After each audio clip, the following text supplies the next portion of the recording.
Welcome to the Toffee Blues, your source for all things Everton, and welcome to the match preview for Wolves versus Everton on Saturday. Final away game of the season, two games to play, two games to secure our status in the Premier League for next season. It's in our hands. We've got to do our bit. There's a lot to look ahead to. I think we've got our own game and plenty of other teams' games to be worrying about. So I'm sure it's going to be a weekend riddled with anxiety one way or another. Hopefully, it has a decent end. But we're going to look ahead to our game. Like I say, it's in our hands. We've got to do our bit and take the initiative.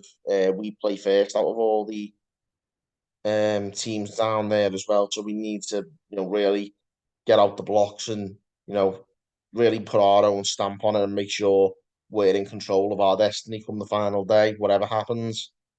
So going into this one, it's going to be an interesting game because unfortunately we didn't have Mikalenko last week for Manchester City, and we won't have him again this week. It looks as though Calvert-Lewin will be okay, but no guarantees just yet.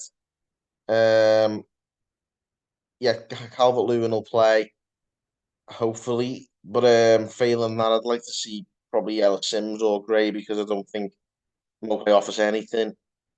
Failing that, I think the absence of Mikalenko might be a five at the back. Might mean Holgate coming in, and I'm not thrilled about that. But Patterson's a shooing for the right hand side. I think um, if there's a five, I think it'll be McNeil as a wing back, which might hinder him a little bit going forward, which isn't ideal. But this is what happens when you have a paper thin squad for Premier League when you've got crucial games that you need to win. It's not ideal at all. The midfields we've got a bit more strength in depth. I think it'll still be Garner, and um, who was it? Decore. That's it. Um, it will be on the right probably, or it will be off the striker if it's a five at the back job. But we'll have to wait and see. Wolves will probably put out a strong team. They've got nothing else to play for, but the only thing we can hope for as a team is that they're kind of not on it as they've already secured survival and there isn't a great deal to play for other than pride. But we said this about the Fulham game, Goodison as well. That was, and we didn't turn up, and the Fulham team did.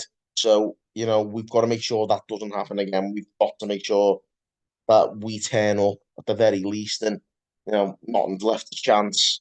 We've got to take the initiative and make sure we win the game. And yeah, we've got to just make sure we don't make any mistakes. We keep it tight at the back. We have done that quite well in the last two games against City. We conceded three, but we were unlucky to really for that to be the case. I thought we defended brilliantly and played brilliantly until they scored. Um, two fantastic goals and another one which we could have been maybe done better about. But generally, it was an okay performance. Brighton was really good away from home, so you know they'd be hoping. I think we'd be hoping for some sort of anything, even half as good as the Brighton game would probably suffice. Like I say, Wolves haven't got anything to really play for, but we let our guards down against Fulham, so I don't want us to do that again. We've got to just get at them from minute one, right on our A game, and make life living hell for them, and make sure we get the result that we need.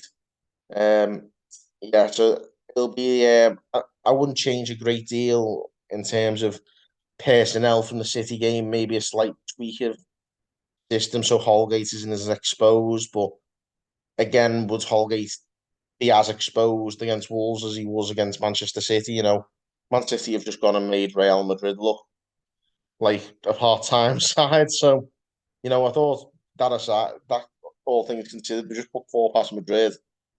I thought we didn't do terribly. And yeah, Holgate had a bit of a nightmare, but so did a lot of Real Madrid players. So maybe it is a case of stick to the same because the system was working until City found a way through. So maybe just keep it at that, and you know maybe the odd little tweak, but there's not a lot of change, and certainly try and keep it as much to that system that we used against Brighton. That obviously served us very well. So, lots to ponder, but hopefully we can get the results.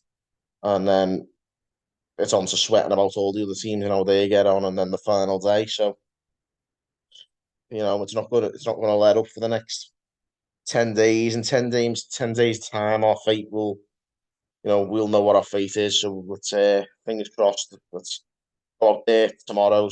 Let's go out there tomorrow. Seize the initiative, and yeah, fingers crossed. We just get the results. That's all we can pray for. Um, Obviously predictions. It's going to be a difficult one. I'm hoping we just scrape a 1-0, to be honest. That's what I'm going to go with. I'm going to say Everton go there and win 1-0, and I'd be very, very pleased if that was the case. Um, but you guys, of course, get your predictions coming in as well. Let us know your opinions going into the game. Get your predictions in. Get those comments coming in. Give this video a like and subscribe for more content. Well then, guys, thanks for watching on the Toffee Blues.